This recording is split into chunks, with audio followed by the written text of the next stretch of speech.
அனைவருக்கும் வணக்கம். நான் படித்து ரசித்த கதையை நீங்களும் படித்து கேட்டு மகிழுங்கள். கதை பிடித்திருந்தால் அனைவருக்கும் பகிருங்கள். துள்ள முடியாத புள்ளிமான் தொடர்ச்சி. ஒரு ஜன்னலை மூடி அதன் மூலம் இது நாள் அனுபவித்து வந்த தென்றலையும் வெளிச்சத்தையும் அடைத்து அதே சமயத்தில் வேறெங்கோ இன்னொரு ஜன்னலை இறைவன் திறந்து வைக்கிறான் என்று பெரியவர்கள் சொல்வது உண்மைதான். மஞ்சுளாவை ஒரு விதத்தில் நிம்மதியில்லாமல் ஓட ஓட விரட்டிய தெய்வம் அவளுக்கு நல்ல முதலாளி மனசை நிறைக்க செய்த வேலை வருமானம் என்பதில் மிகுந்த சலுகையை காட்டியிருந்ததும் நிஜம். இல்லாவிட்டால் உடம்பு முழுக்க பரவிய வெள்ளை திட்டுக்களை வைத்துக்கொண்டு எவரின் முகசொலிப்பையும் லட்சியம் பண்ணாமல் ஒரே வேலையை தொடர்ந்து 9 வருடங்களாய் மஞ்சுளாவால் செய்யத்தான் இயலுமா? இல்லை அப்பா அம்மாவுக்கு பெரும் உதவியாய்த்தான் இருக்க முடியுமா? முடியாது. சும்மா சொல்லக்கூடாது. மஞ்சுளாவின் முதலாளி வெங்கட்ராமன் தங்கமானவர், நல்லவர், பண்புள்ளவர், நேர்மையாக தொழில் செய்பவர். அவரது நேர்மைக்கும் புத்தி நுட்பத்திற்காகவும் வாடிக்கையாளர்கள் சேர்ந்து போனதால் நல்ல வருமானம் நன்றாய் வருகிறதே என்பதற்காக தேவைக்கு மீறி அகலக்கால் வைப்பவர் இல்லை வெங்கட்ராமன்.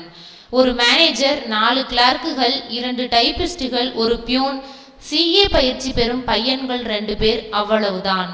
மாலதி சுயநலமே உருவானவளாய் வீட்டை விட்டு ஓடின பின் இடிந்து போன மஞ்சுளா இந்த வேலையும் அதன் மூலம் கிடைக்கும் நிம்மதியும் இல்லை என்றால் என்ன பண்ணியிருப்பாள் என்று தெரியாது. இதை கூட தாங்கிக் கொண்டிருப்பாள். ஆனால் சொல்லாமல் கொள்ளாமல் சாதுவாய் தூங்கிக் கொண்டிருந்த கால் வெள்ளை திட்டு திடுதிப்பென 1 வருடத்துக்கெல்லாம் வளரத் தொடங்கியதே. அதை தாங்கிக் கொள்ளவும் இந்த வேலைதான் உதவியது. பணத்துக்கு பணம், நிம்மதிக்கு நிம்மதி. கடுமையாய் உழைக்க வேண்டி இருந்ததால் சதா தன் வியாதியை பற்றி எண்ணி குமையாமல் வேலையில் கவனத்தை செலுத்த முடிந்ததே. காலில் வெள்ளை பரவத் தொடங்கியதை உணர்ந்த அன்றே விழுந்தடித்து கொண்டு சித்த வைத்தியரிடம் ஓடியவளுக்கு பெரும் அதிர்ச்சி. அந்த வைத்தியர் இறந்து விட்டாராம். வைத்தியசாலை மூடப்பட்டு விட்டதாம். முன்பு ஆஸ்பத்திரி இருந்த இடத்தில் குமுதாவின் மணக்கும் காஃபி கடைதான் இருந்தது. என்ன செய்வது? புது வைத்தியர் யாரிடம் போவது? அப்படி போனாலும் அவர்கள் வைத்தியத்தில் குணம் தெரியாவிட்டால் தவித்து குழம்பிய நிலையில் பத்திரிகைகளிலும் தினசரிகளிலும் கண்ணில் தென்பட்ட விளம்பரங்களை எல்லாம் பார்த்து சம்பந்தப்பட்டவர்களிடம் வைத்திய ஆலோசனைக்காக போகத் தொடங்கினாள். ஒரு டாக்டர் முகத்தை பார்க்கவே அவளுக்கு பிடிக்கவில்லை. பேசிய தோரணையோ அதைவிட அசிங்கமாக இருக்கவே அடுத்த வைத்தியரை பார்க்க போனாள். அந்த நபரை கண்டதும் ஏனோ மனதில் இவர் ஒரு வைத்தியரே அல்ல, சும்மா வேஷம் போட்டு ஏமாற்றுகிறார் என்ற எண்ணம் தோன்றவே இன்னொரு டாக்டரை அணுகினாள். அவரிடம் 2 மாதங்கள் போல சிகிச்சை செய்து கொண்டதில் பணம்தான் தண்ணீராய் செலவழிந்ததை தவிர பலன் ஒன்றும் இல்லை. கால் திட்டுக்கு உடன்பிறப்புகளாய் காது மடல், முழங்கை, அடிவயிற்றிலும் காளான்களாக வெள்ளைகள் பூக்க ஆரம்பித்ததும் மஞ்சுளா நடுங்கித்தான் போனாள். வியாதி பயங்கரமாய் பரவத் தொடங்கிவிட்டது.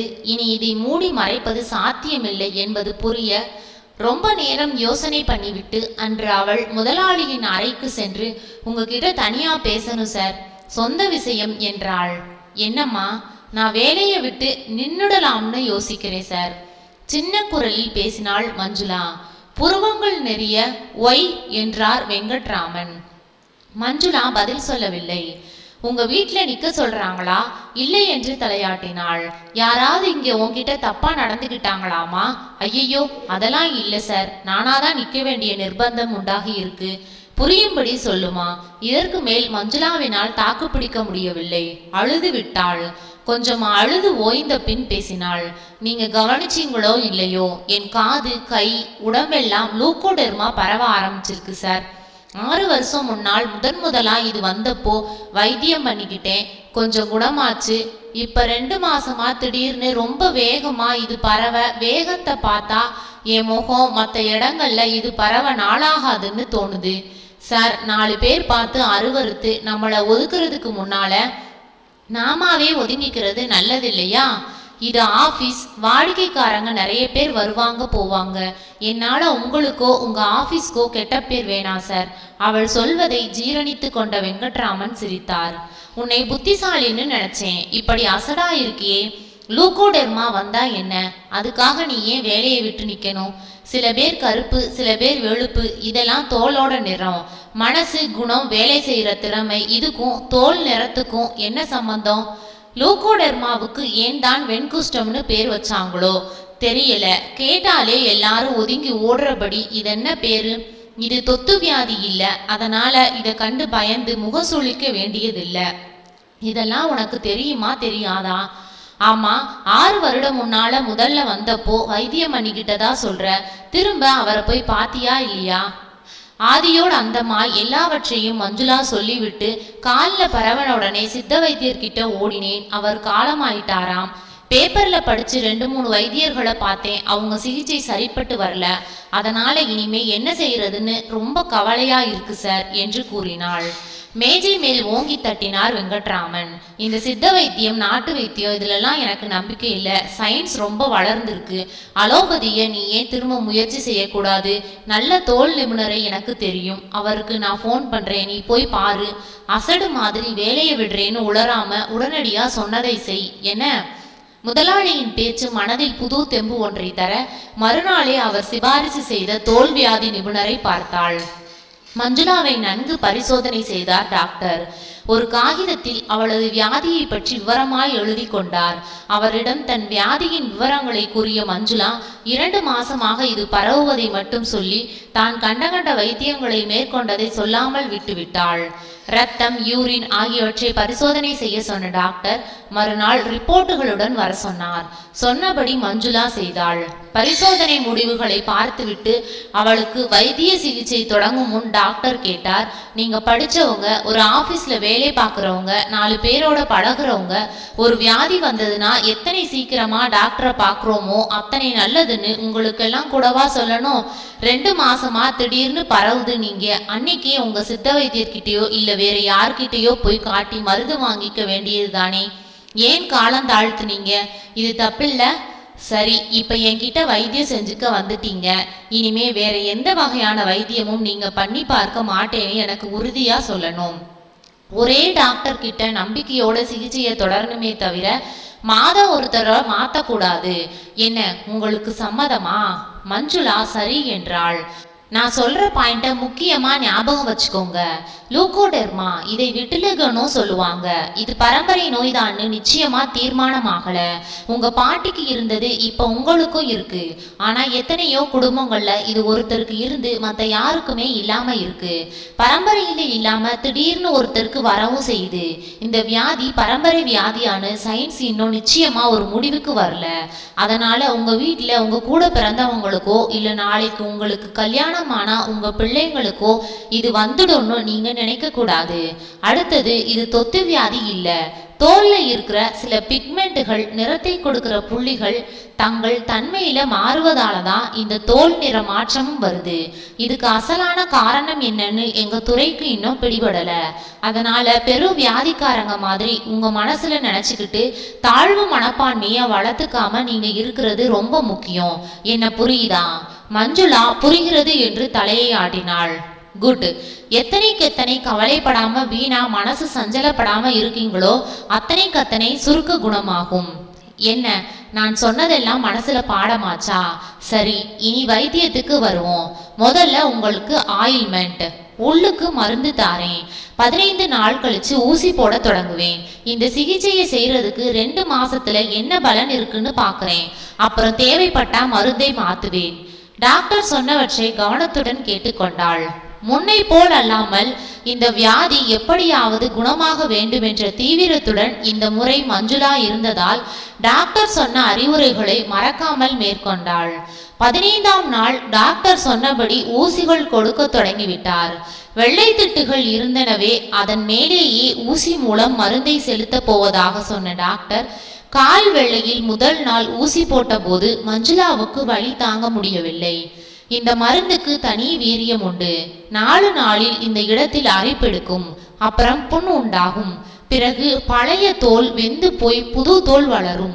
இப்படியானா உங்களுக்கு குணமாகுதுன்னு நாம நம்பலாம். அரிப்பெடுக்கலேனா மருந்துக்கு பலன் இல்லைன்னு அர்த்தம். 4 நாட்களும் ஒருவித தவிப்புடன் இருந்தாள். புண் அரிப்பெடுக்க வேண்டுமே, கால் புண்ணாக வேண்டுமே, புது தோல் தோன்றி குணம் தெரிய வேண்டுமே என்ற பதைப்பு. நல்ல வேளையாக டாக்டர் சொன்னது அப்படியே நடந்தது. 10 நாட்கள் ஆவதற்குள் காலில் மாற்றம் தெரிந்தது. மெல்ல மெல்ல நாட்கள் மறைந்து மாதங்கள் ஆன போது காலில் பழுப்பு நிற புள்ளிகள் தோன்றத் தொடங்கின. இடுப்பு, கால், வயிறு இவற்றிலும் இதே நிறமாற்றம். ஒரு வெள்ளை திட்டில் கருப்பு புள்ளிகள் தோன்ற தொடங்கிய பிறகு மற்றதற்கு ஊசி வைத்தியம் செய்வார் டாக்டர். மொத்தத்தையும் ஒன்றாய் கவனித்தால் வலியை மஞ்சுளா தாங்க மாட்டாள் என்று அக்கறையுடன் டாக்டர் கவனித்ததற்கு நல்ல பலன் இருந்தது. மஞ்சுளா வேலை பார்த்த அலுவலகத்தின் மற்றவர்களுக்கும் மஞ்சுளாவின் வியாதி பற்றின செய்தி தெரிந்துவிட்டது. இந்த வெங்கட்ராமன் வேறு மனதில் கொஞ்சமும் கல்மிசம் இல்லாமல் அத்தனை பேர்கள் நடுவில் இப்போ எப்படி இருக்கும் மஞ்சுளா என்று உரக்க வினவுவார். மஞ்சுளா பதில் சொல்ல தடுமாறினால், என்ன வெக்கம், இதென்ன தொத்து வியாதியா? முகத்துல பரு வர்ற மாதிரி இதுவும் ஒரு தோல் வியாதி, அவ்வளவுதானே? எவனாவது உன்னை ஏதாவது சொல்லட்டும், அப்புறம் நடக்கிறத பாரு என்று அதட்டலாய் பேசிவிட்டு அந்த பக்கம் போவார். இதனாலேயே மஞ்சுளாவின் வியாதியையும் அவள் சிகிச்சை எடுப்பதையும் அலுவலகத்தில் யாரும் கண்டுகொள்ளவில்லை. ஆனால் அவர்கள் குடியிருந்த இடத்தில் அப்படி இருக்க முடியுமா? டாக்டரிடம் மஞ்சுளா வைத்தியம் பார்த்து கொண்ட 2 வருடங்களில் அவளும் அவள் குடும்பத்தாரும் பட்ட மன கஷ்டம் அவர்களுக்குத்தான் தெரியும். வெள்ளை திட்டுகள் மறைந்து கொண்டு வருகின்றன. இனி இவர்களின் வம்புகளிலிருந்து விடுபட்டு விடலாம் என்று மஞ்சுளாவும் அவளை பெற்றவர்களும் மனசுக்குள் சந்தோஷித்த சமயத்தில், கண்ணாமூச்சி ஆடுவதுதான் எனக்கு பிடிக்கும் என்று சொல்கிற மாதிரி கழுத்தில் ஒன்றும் மார்பகத்தில் ஒன்றுமாய் புதுசாய் வெள்ளை புள்ளிகள் தோன்றிய போது சத்தியமாய் மஞ்சுளா தன்னை வெறுக்கத்தான் தொடங்கினாள். ஒரு முழம் கயிற்றில் தொங்கிவிடலாமா என்று நினைக்கிற அளவுக்கு மனசு கசந்து போயிற்று. டாக்டர் கூட திகைத்துதான் போனார். வைத்தியம் தொடர்ந்து பார்க்கும் போதே, ஏன் வருது டாக்டர்? மஞ்சுளாவின் கேள்விக்கு அவரால் சரியான பதிலை சொல்ல முடியவில்லை.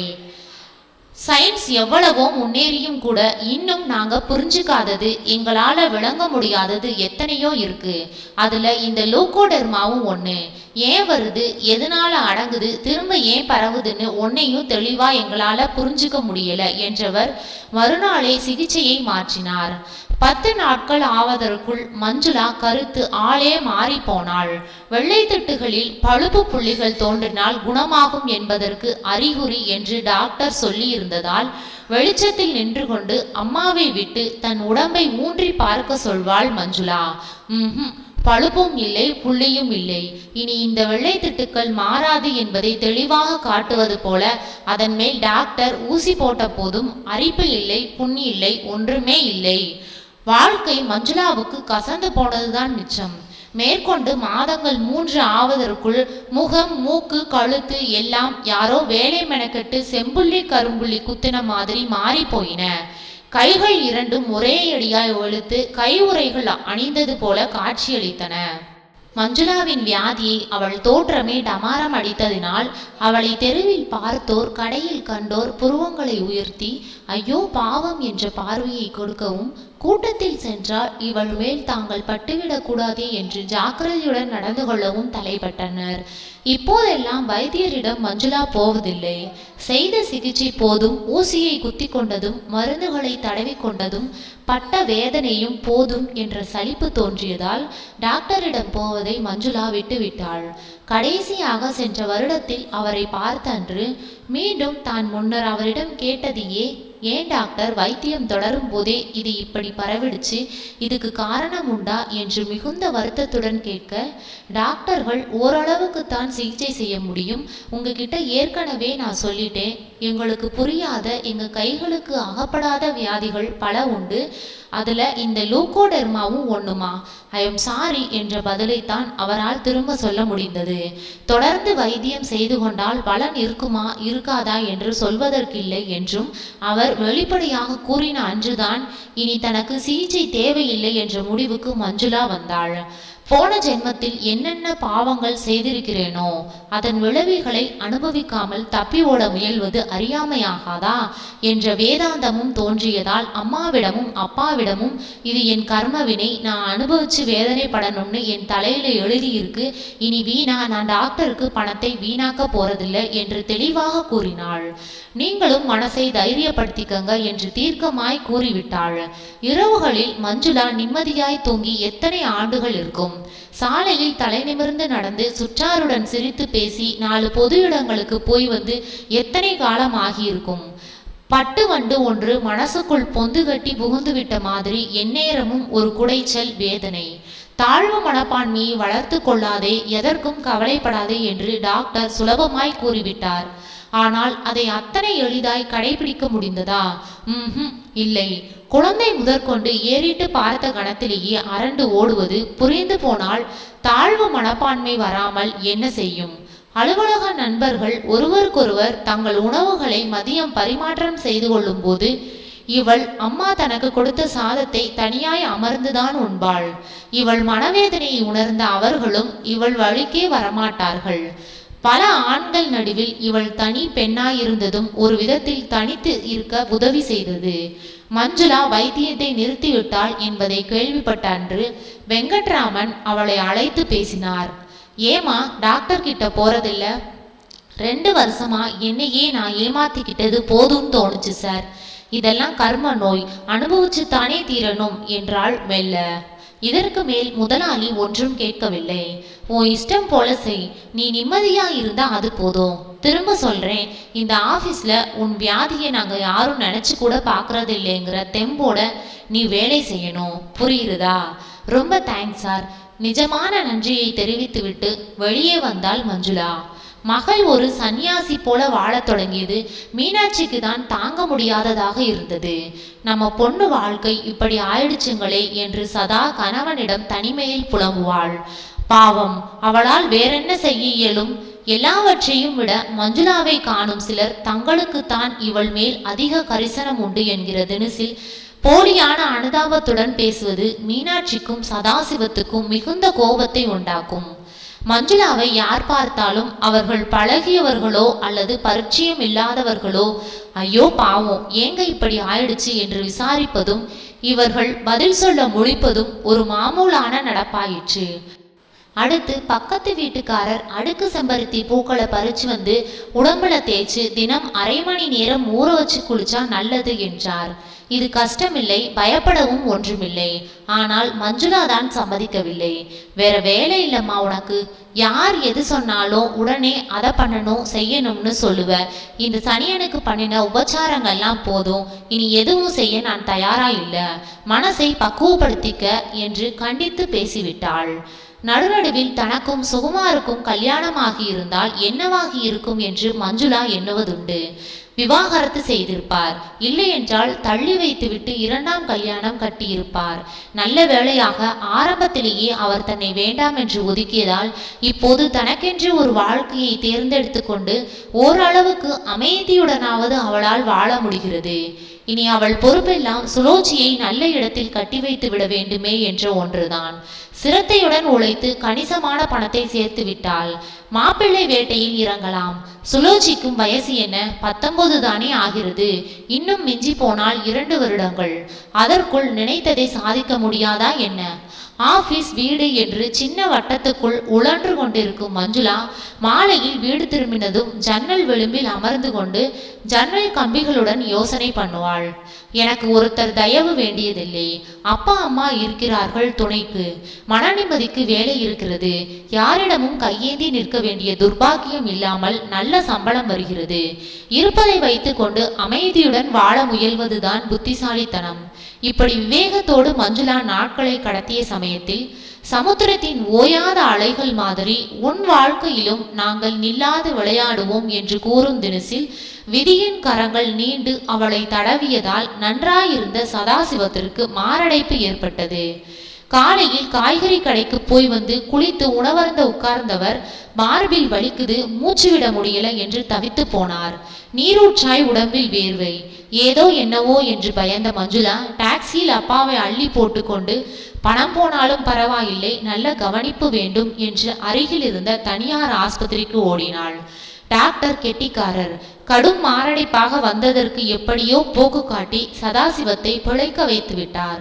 கடன்பட்டது குறித்து மஞ்சுளாவுக்கு வருத்தமில்லை, மாறாக அப்பா பிழைத்தாரே என்ற சந்தோஷம் இருந்தது. மஞ்சுளாவின் வேலைகளை கவனிக்க தற்காலிகமாக செல்லம் என்ற பெண்ணை வெங்கட்ராமன் அமர்த்தி விட்டதால் 1 மாதம் மஞ்சுளா ஆபீஸுக்கு லீவு போட்டுவிட்டு நிம்மதியாய் தந்தையை கவனித்து கொண்டாள். சுலோச்சி 19 வயது பெண். அவளை தனியாய் வீட்டில் விட முடியாது. அதனால் மஞ்சுளா ஆஸ்பத்திரியில் தங்க மீனாட்சியும் சுலோச்சியும் 4 வாரங்களும் சாப்பாடு எடுத்து வருவதிலிருந்து கடைக்கு போய் மருந்து ஜாமான்கள் வாங்கும் வரை மாற்றி மாற்றி கவனித்து கொண்டார்கள். பக்கத்திலேயே வீடும் காருமாய் வாழ்ந்து வந்த மாலதி அப்பாவை ஒரு தரம் எட்டி கூட பார்க்கவில்லை. பக்கத்து வீட்டுக்காரர்கள் வந்து பார்க்கும் போதெல்லாம் மறக்காமல் கேட்பார்கள், மாலதி வந்தாளா என்று.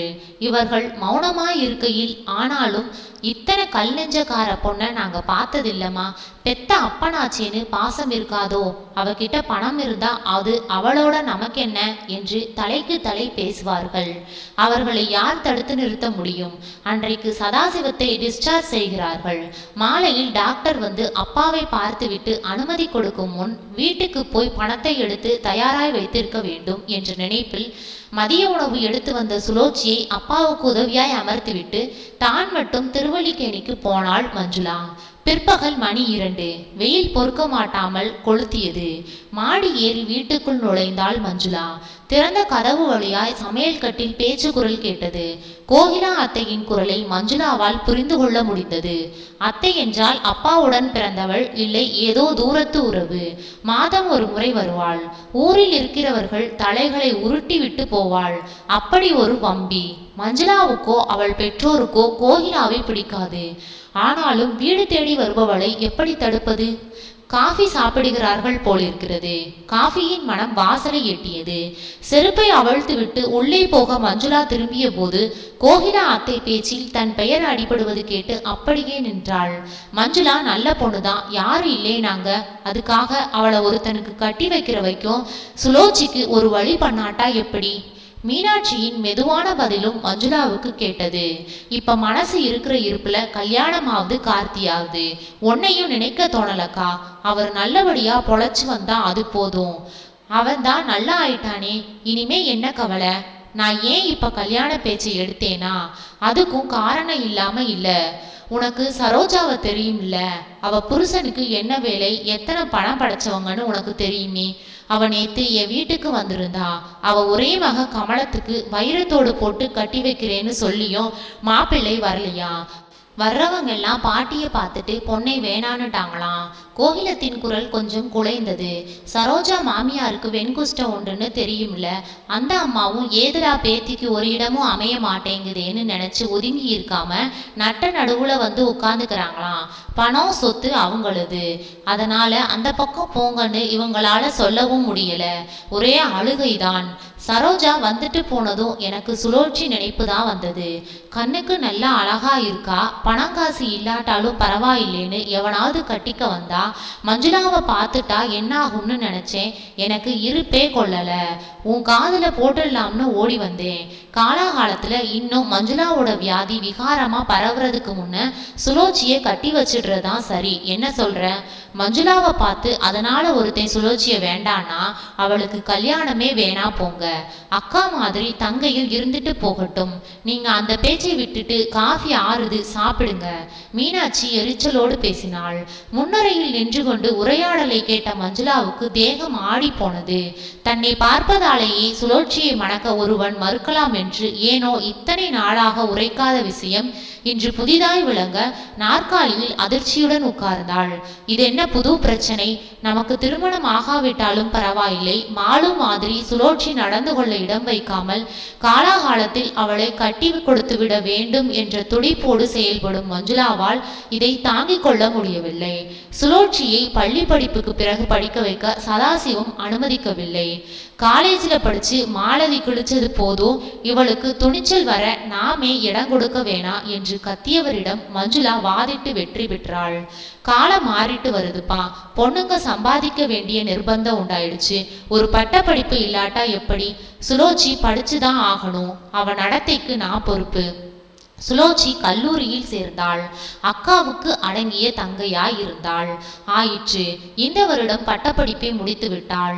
இனி வேலை சுலபமாய் கிடைத்தால் ஓரிரு வருடங்கள் வேலை பண்ணட்டும், இல்லாவிட்டால் வீட்டில் இருக்கட்டும் என்றிருந்த போது சதாசிவம் படுத்து கொண்டார். 4 வருடமாய் சுலோச்சியின் கல்யாணத்துக்கென்று சேர்க்கும் பணத்தில் அப்பாவின் வைத்திய செலவுக்காக கூட கை வைக்க கூடாது என்று நினைத்ததால் தானே மஞ்சுளா ஆபீஸில் கடன்பட்டு அப்பாவை கவனித்தாள். வயிற்றை கட்டி வாயை கட்டி பணம் சேர்ப்பது எதற்காக? சுழற்சியை ஒருவன் கையில் ஒப்படைத்து விட்டால் இனி கவலை இல்லை என்பதால் தானே. எத்தனை பாடுபட்டும் கடைசியில் தங்கைக்கு புது வாழ்வு அமைத்து கொடுக்க தன் உருவமே தடையாக நிற்குமோ என்ற நினைப்பில் பரிதவித்தாள் மஞ்சுளா. தொடரும். நன்றி. கதை பிடித்திருந்தால் லைக் பண்ணுங்க, ஷேர் பண்ணுங்க, சப்ஸ்கிரைப் பண்ணுங்க. உங்களுடைய கருத்துக்களை கமெண்ட் பாக்ஸில் தெரிவிக்கவும். தங்கள் ஆதரவிற்கு நன்றி.